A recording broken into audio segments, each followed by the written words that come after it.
This segment of the drill is carried out with an extremely sharp tactical blade, very much so used for training apparatuses or out in the field, actual combative situations. I recommend you not try this particular drill without the help of a skilled instructor. Thanks, guys.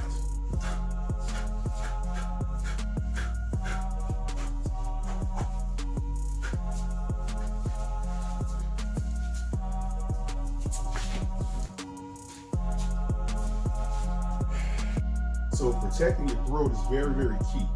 You want to get into a nice stance where you're comfortable. You want to be about 60-40, which is about 40% weight here, 60% weight on your back foot. You want to definitely have a guard up to protect your neck, and you want to basically aim that knife towards your attacker so that when he actually approaches you, you have many different methods of defense to go against. So if he comes at any angle, you basically have a quick parry, one way or the other. You make this the guard. Your knife becomes your guard. To cross this guard and to actually attack you, he's going to have to be willing to endure some physical trauma, some physical pain that he's probably not willing to do. Most time when you whip out something like this on an individual, they're going to freeze up unless they have a gun or something like that. But in most cases, they're going to just approach you. If you whip this out, they're going to immediately freeze up. They're not going to know exactly how to contend with that situation without losing their fine motor skills. So if you happen to be in a situation where you whip this thing out, you definitely want to first protect your neck. Your neck is very important, so you want to have a guard here. At the same time, you want your 60-40 weight. This is the stance that you're looking for with a knife. I know in the movies you got a lot of guys that are doing this kind of goofy stuff and they're playing around, they're dancing around. That's definitely not what you want to do in a situation when your life is on the line.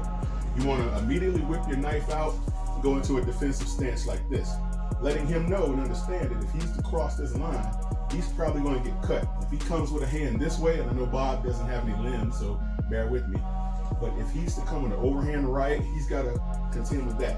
If he comes with an overhand strike with the other side, you still have this. So he's going to have to come across your parry, and he's probably going to get sliced in the interest of doing that, which is going to put him in a pretty bad position. So you want to be 60-40, and once he approaches, you want to be able to either stop his motion from coming forward.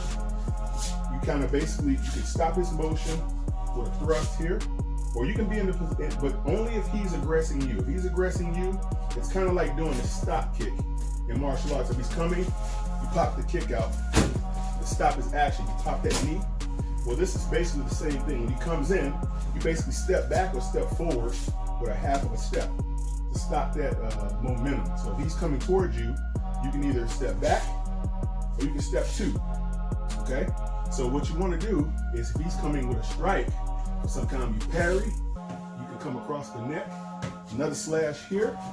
So you have many different slashes that you can go into here, here, here.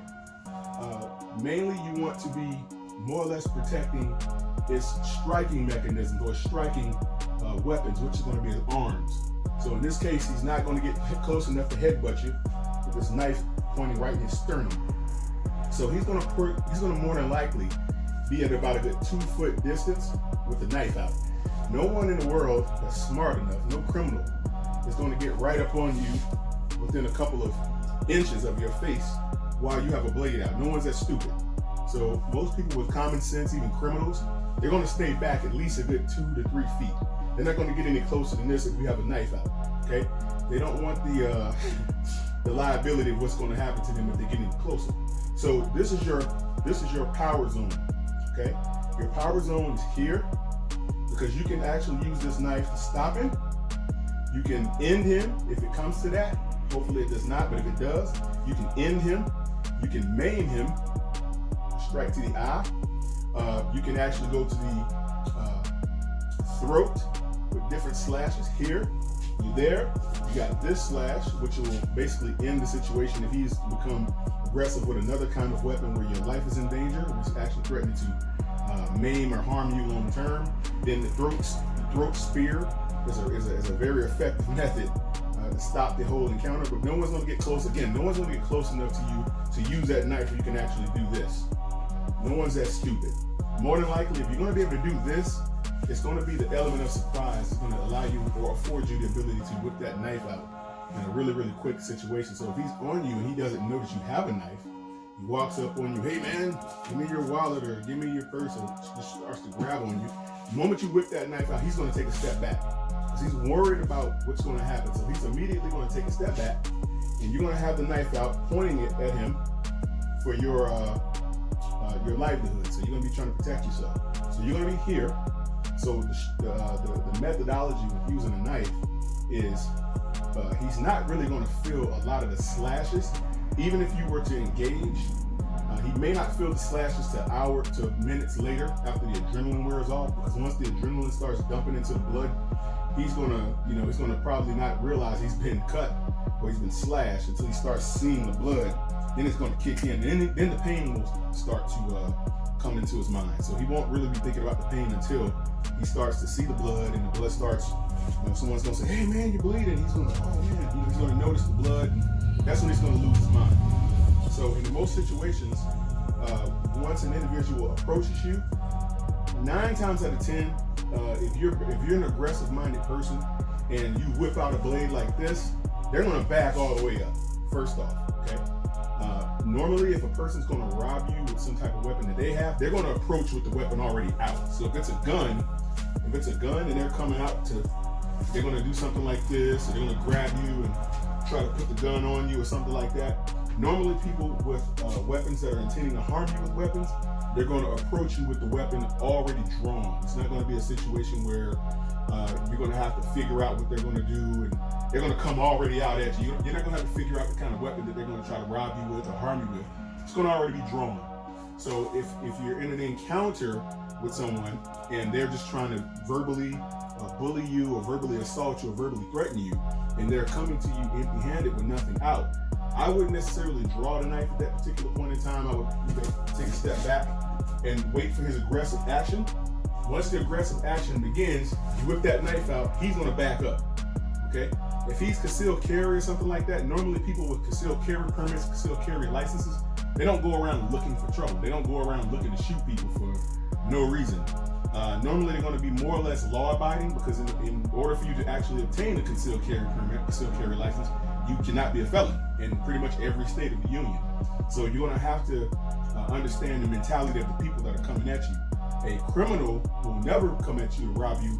He'll brandish the weapon. He'll flash his shirt up or something like that. And he'll say, give me a wallet or something like that. But they're never going to come empty-handed without a weapon in their hands and say, hey man,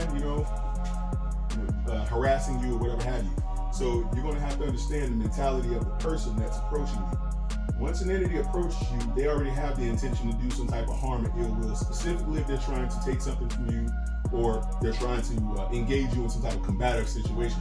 So you're going to have to understand the mentality of the person that is mentally at that level to where they're looking to exact danger. So in your stance, if someone approaches you and you're standing flat-footed, square on this person, the moment they approach you empty-handed and they're in your personal space, you back them up. Okay, you say, hey, back up. If they continue to approach, that means that they're really, really trying to exert themselves upon you. So at that particular point, then, hey, you don't know what they're going to do. Once they get this close to you, they could easily pull out a weapon. They could easily pull out a knife or a gun if they really had one and really wanted to use it. And you really don't have a chance for reaction. The reaction time is going to be very, very much so depleted, because they're too close for you to actually react properly. So the first thing you have to do is create some space. Back up. Once they continue to approach, then you whip the knife out and say, hey, I just said back up, okay? Now they're not going to approach you anymore. That forward aggression and that forward movement toward you is going to stop. They're going to immediately stop. And if they have a weapon, they may draw it. If they draw the weapon, then I suggest just back away. No need to engage in an encounter with a blade. A blade is the most deadly weapon on the earth, I believe. In my particular experience, guns are great, but I've seen many situations where people can close a distance in about 15 feet and still get a couple slashes off and do some damage to someone with a knife. So in my experience, a gun is okay. I think you're safer defending against a gun when you're close range to someone. Distance is everything with a knife. So if someone whips out a knife, you want to be way away from them. You don't want to be anywhere close to a person with a knife. I don't care how many martial arts skills you have. I don't care how many black belts you have. I don't care what kind of training you've had.